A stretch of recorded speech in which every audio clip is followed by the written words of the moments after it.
Bonjour. Les vidéos 2 et 3 ont été entièrement consacrées au rappel des notions mathématiques nécessaires à la thermodynamique. Dans cette nouvelle vidéo numéro 4, nous allons plonger dans le monde de la thermodynamique en introduisant le vocabulaire et la terminologie propres à cette matière. On verra en particulier la notion de système et milieu extérieur, ensuite la notion de variable d'état et équilibre thermodynamique,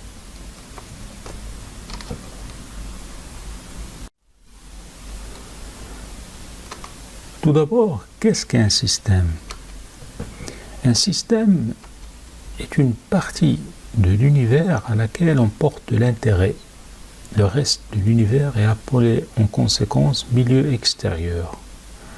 Il est entre autres constitué d'un grand nombre de particules, 10 à la puissance 23 typiquement, microscopiques, délimitées par une surface fixe ou mobile à travers laquelle sont susceptibles de s'effectuer des échanges d'énergie et de matière avec le milieu extérieur.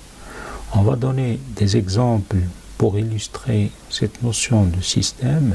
Le premier exemple est le suivant. C'est un être humain. Un être humain est tout simplement un système qui échange de l'énergie, qui échange avec le milieu extérieur, qui échange de la matière, on respire de l'air, on expire de l'air, donc on échange de la matière, etc. Deuxième exemple, une pile électrique. C'est un système qui donne de l'énergie, ou bien qui fournit de l'énergie électrique. Troisième exemple, une bouteille d'eau. C'est un système fermé qui contient de l'eau. Une montgolfière. Une montgolfière, vous la connaissez tous. Le principe d'ailleurs est simple. L'air est chauffé à l'intérieur de la montgolfière. Son volume augmente, dilatation. Sa masse volumique diminue. On a donc un objet, la montgolfière, qui contient de l'air chaud, qui est elle-même plongée dans un fluide de masse volumique inférieure, celle de l'air ambiant. Et qu'est-ce qu'on a? En conséquence, la montgolfière subit la poussée d'Archimède et s'élève. Après avoir défini le système et le milieu extérieur, nous allons voir à présent les différents types de systèmes. En thermodynamique, il existe 3 types de systèmes: ouverts, fermés ou isolés. Et chacun de ces 3 termes a un sens bien précis. Le premier type de ces systèmes est le système ouvert. Alors qu'est-ce qu'un système ouvert?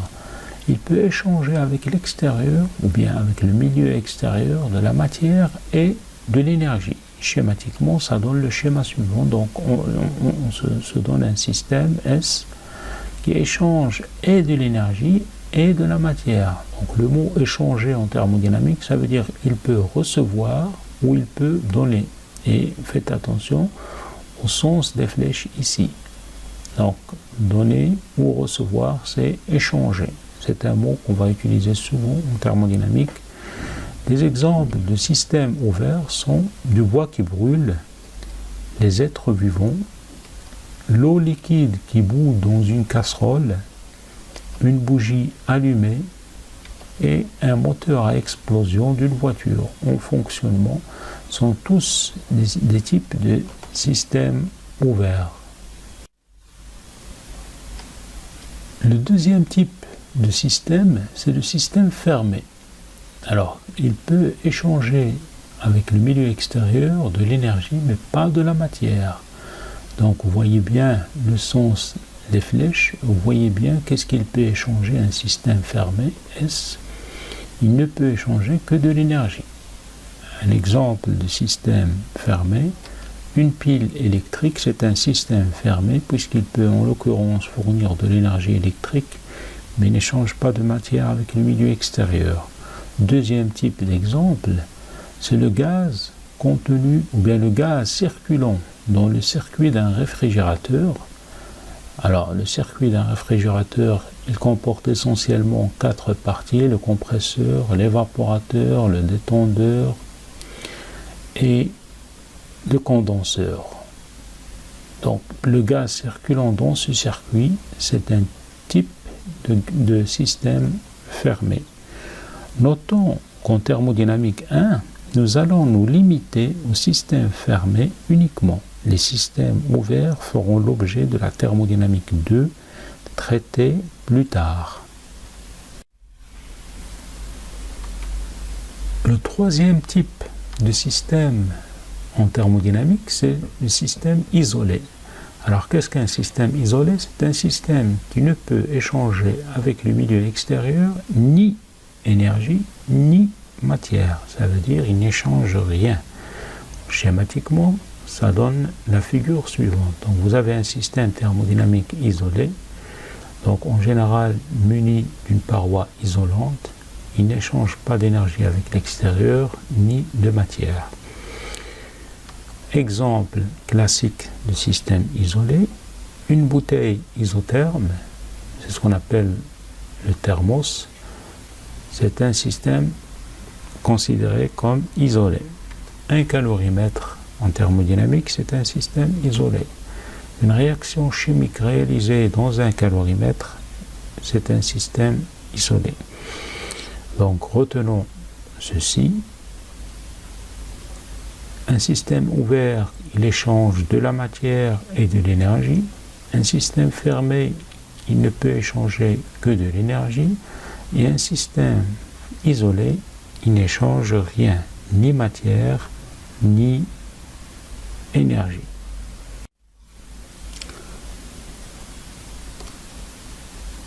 Autre définition à rappeler, c'est ce qu'on appelle la phase. Alors, qu'est-ce qu'une phase? En thermodynamique, on appelle phase toute partie homogène d'un système, c'est-à-dire toute partie dont la composition est la même en tous les points. Rappelons par exemple qu'il existe 3 phases essentielles qui sont la phase solide, la phase liquide et la phase gazeuse. Pour passer de l'une à l'autre, alors soit on augmente la température, soit on diminue la température. Pour passer de la phase solide à la phase liquide, par exemple, c'est ce qu'on appelle la fusion, ذوبان.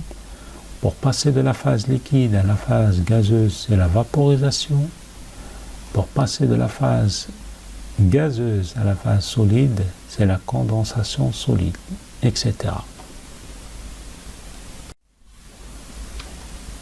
Autre convention importante en thermodynamique, c'est la convention de signe. Qu'est-ce que ça veut dire? Alors, les échanges d'énergie entre le système et le milieu extérieur s'effectuent par transfert de travail W ou de chaleur Q. Entre parenthèses, W, ça vient de work. En anglais, c'est le travail. Alors, ces échanges ou bien ces énergies échangées avec le milieu extérieur seront affectées d'un signe plus lorsqu'elles seront reçues par le système, c'est-à-dire ils seront considérés comme positifs. Si elles sont reçues par le système, elles seront affectées d'un signe moins, c'est-à-dire négative, si elles sont cédées par le système ou bien fournies par le système. Schématiquement, ça donne la figure de droite. Vous avez un système quelconque, les flèches rouges c'est pour la chaleur, les flèches vertes c'est pour le travail. Si le système reçoit de la chaleur, Q, elle sera considérée comme positive. Si en revanche il cède de la chaleur Q au milieu extérieur, celle-ci sera comptabilisée comme négative, et ainsi de suite. Donc ce sont des conventions à retenir. Autre définition importante, c'est ce qu'on appelle les variables d'état et l'équation d'état. Alors, connaître l'état d'un système, c'est déterminer à tout instant t les valeurs et le nombre minimum de variables mesurables, la quantité de matière par exemple, la pression, la température, le volume, capables de décrire le système. Donc ça, c'est une variable d'état, c'est une variable mesurable capable de décrire le système. Les variables d'état ne sont toujours pas indépendantes. Certaines d'entre elles peuvent d'ailleurs être liées par une relation appelée équation d'état du type f de p vt égale à 0. Une fonction qui lie la pression, le volume et la température égale à 0.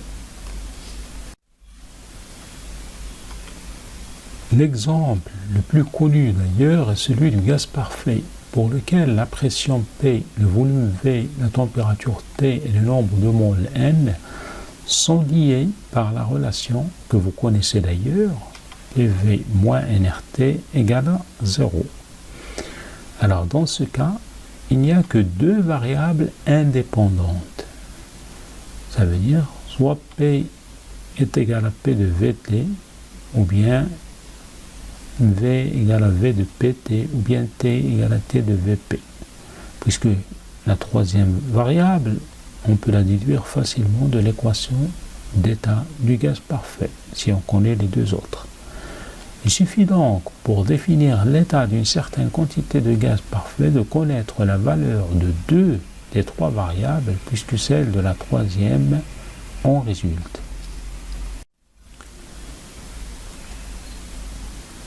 Maintenant que l'on a défini les variables d'état, on peut les classer, ou bien les séparer, en deux types de variables.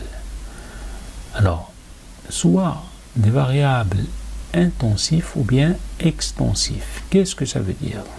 Voyons voir les variables extensives tout d'abord. Une variable extensive est proportionnelle à la masse ou bien à la taille du système. Elles sont additives, les variables extensives, lors de la réunion de deux systèmes de même nature. Qu'est-ce que ça veut dire? Ça veut dire qu'on peut les additionner. Si on réunit deux systèmes de même nature, on peut les additionner, ces variables extensives. Exemple, la masse, le volume, le nombre total de particules. Toutes sont des variables extensives. Pourquoi? Parce qu'elles sont proportionnelles à la taille du système. Plus le système augmente, plus sa masse augmente, et donc il s'agit de variables extensives. Deuxième type de variable, c'est les variables intensives. Alors, de quoi s'agit-il? Ce sont des variables indépendantes de la quantité de matière contenue dans le système. Exemple, pression, température, masse volumique, etc. D'ailleurs, pour retenir ces deux définitions facilement, il suffit de se rappeler que le mot intensive commence par IN et le mot indépendant commence aussi par IN, et donc variable intensive, donc indépendante de la quantité de matière ou bien de la taille du système.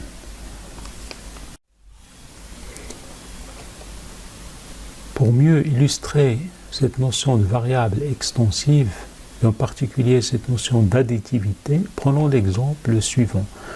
On prend 1 litre d'eau à 300 Kelvin et un autre litre d'eau à 300 Kelvin qu'on mélange. On obtient alors 2 litres d'eau à 300 Kelvin. Voilà, schématiquement, ça donne le schéma suivant. 1 litre d'eau avec une masse M1 à température T, un autre système de masse M2 à température T, ici M1 égale à M2. On mélange le tout, on obtient un système de masse M1 plus M2, mais la même température T. Qu'est-ce que ça veut dire? Ça veut dire que la masse est additive, ça veut dire qu'on peut l'ajouter.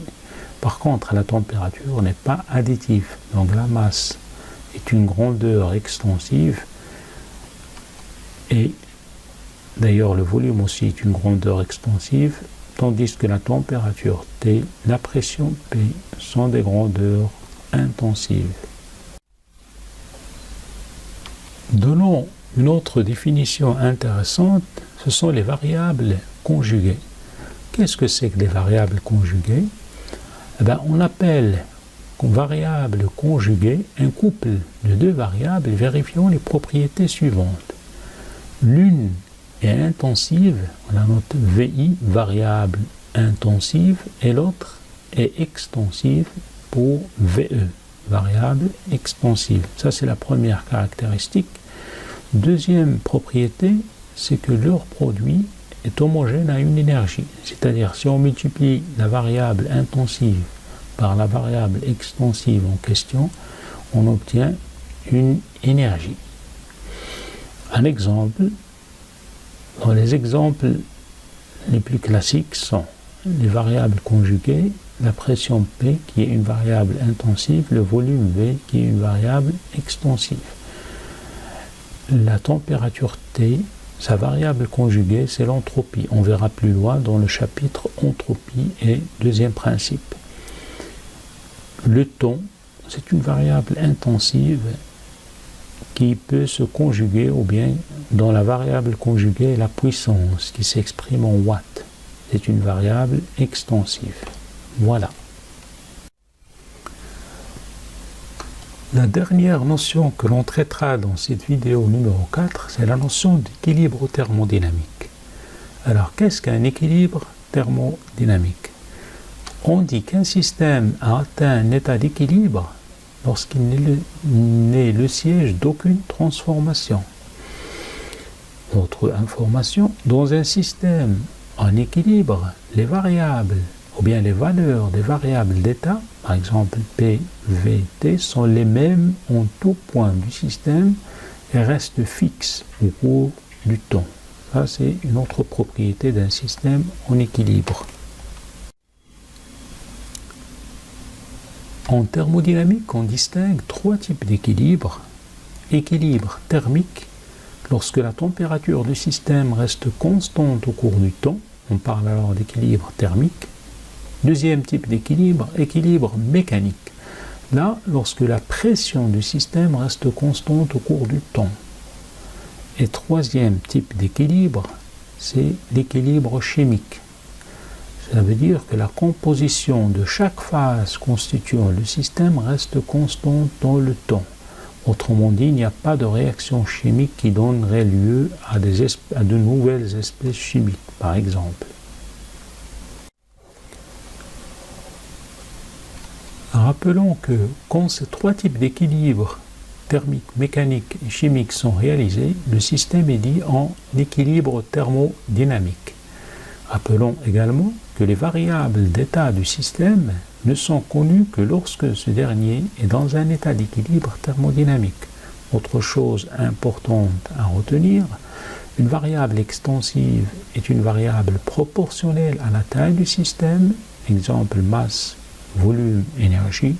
Une variable intensive prend une valeur définie en tout point du système et cette valeur est constante. Elle est indépendante de la taille du système, exemple T, P, etc. Donc voilà, nous sommes arrivés à la fin de la vidéo numéro 4 et je vous donne rendez-vous dans la vidéo numéro 5 pour terminer la partie vocabulaire et terminologie de la thermodynamique.